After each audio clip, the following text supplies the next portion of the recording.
Okay, then we get to questionnaire design. All forms of survey research require a questionnaire. Very important. Questionnaires ensure that all respondents will be asked exactly the same series of questions in the same order.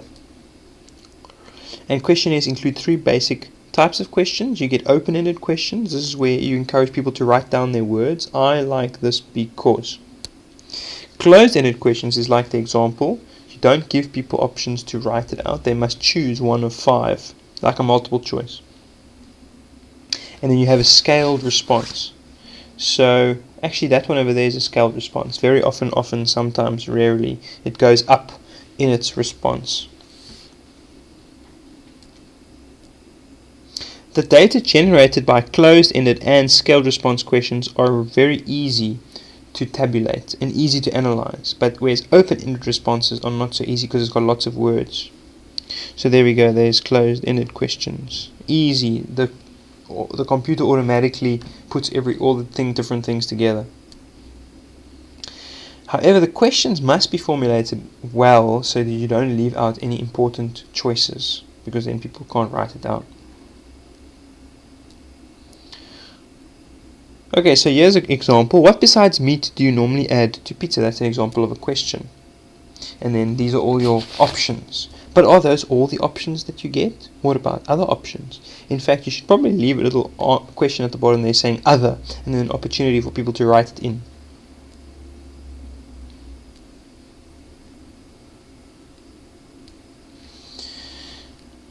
Okay, a good question must also be asked very clearly and concisely with easy to understand language. Example, do you live 10 minutes from here? Is that an easy and concise question? Do you live 10 minutes from here? I wonder if that's going to work. Because the answer depends on the mode of transport. Well, I live 10 minutes from here if I'm using the train, but I don't live 10 minutes from here when I'm walking. And I live 2 minutes from here if I'm driving. So it's a very poor question, and it won't produce very good results because everyone will answer differently because they're thinking about different types of transport. Right, so that's another example of a poor signboard. It says turn left and then there's a right arrow, so which way must you go? Okay, other principles of questionnaire design include avoiding leading questions. So here's an example of a leading question. Do you have any problems with your boss? Do you have any problems with your boss? That's already suggesting that that there's problems. They're leading them to talk about the problems. Instead of just saying, tell me about your relationship with your boss, then the person can decide for themselves what they want to say about their relationship with their boss. Do not put the respondent on the defensive. Don't make them have to defend themselves, by asking inappropriate or aggressive types of questions. Do not identify the sponsor if it can be avoided. In other words, don't tell them who is the company that's actually asking them these questions. In other words, if it's Coca-Cola, don't say, no, it's Coca-Cola that wants you to answer these questions. You don't need to tell them who the brand is, because then they might be biased.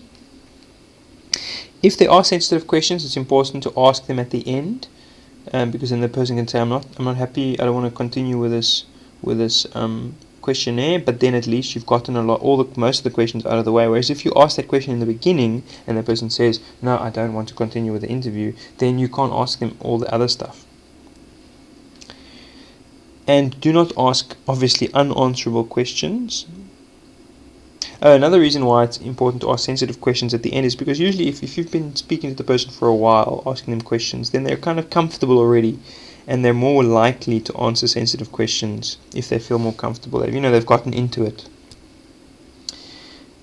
And response options must be mutually exclusive. In other words, you can't have 3 or 2 answers that are the same or similar. They must be very different to give people different options. Okay, stating the survey's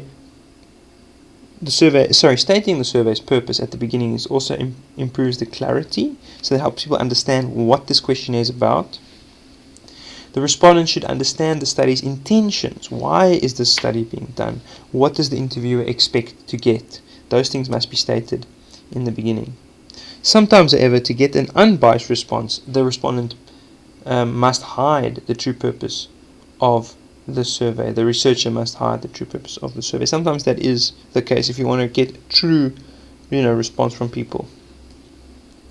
Often the respondents will try to provide answers that they think the researcher is looking for. So it's sometimes tough to get authentic answers from people. Okay, the following should also be considered, including a brief introductory greeting and some introductory remarks before the questionnaire starts. Stating the name of the research firm, not the client sponsor like Coca-Cola, but like Synovate is a research firm, just stating their name. Making it clear that it is a genuine research study and not a sales tactic, that we're really trying to just gather information and trying to sell you anything. That's very important.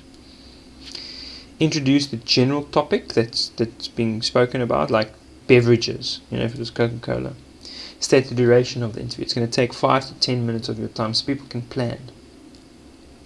And then provide assurance of confidentiality. We're not going to share this information with anyone else. We will not share your name with anyone. In fact, you don't even have to give your name. And make it clear that there are no right or wrong answers. And this is just an example of some introductory remarks. Welcome to Synovate Customer Satisfaction Survey. Thank you for agreeing to take part in this important survey measuring customer satisfaction for company name, or you don't have to include that. Today we will be gaining your thoughts and opinions in order to better serve you in the future. So in other words, they're explaining what it's about. It should take 4 to 5 minutes.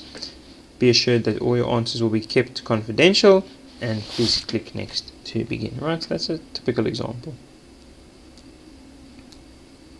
To ensure clarity, the interviewer should avoid asking 2 questions at once. In other words, how did you like the taste and the texture of the coffee cake? Well, which one do you want me to answer, the taste or the texture, because they're different? That is known as a double-barreled question, asking 2 things at the same time. This should be divided into 2, one about the taste and one about the texture. Two different questions. Okay, so here are 2 examples. You have biased question. This is an example of you're trying to also lead. In a way, it's like trying to force them to say certain things. Have you purchased any quality Bosch tools in the last 6 months? That's not a good way to ask it. You should either ask, have you purchased any Bosch tools in the last 6 months? And then next, how do you feel about the quality? Don't force them to say something. And then, of course, the leading questions, which we talked about, getting people to agree with you. Weren't you pleased with the good service you received from our store? That's not the right way to ask it. Rather ask, how do you feel about the service you received at our store? And there are different types of questions and examples of that in your textbook.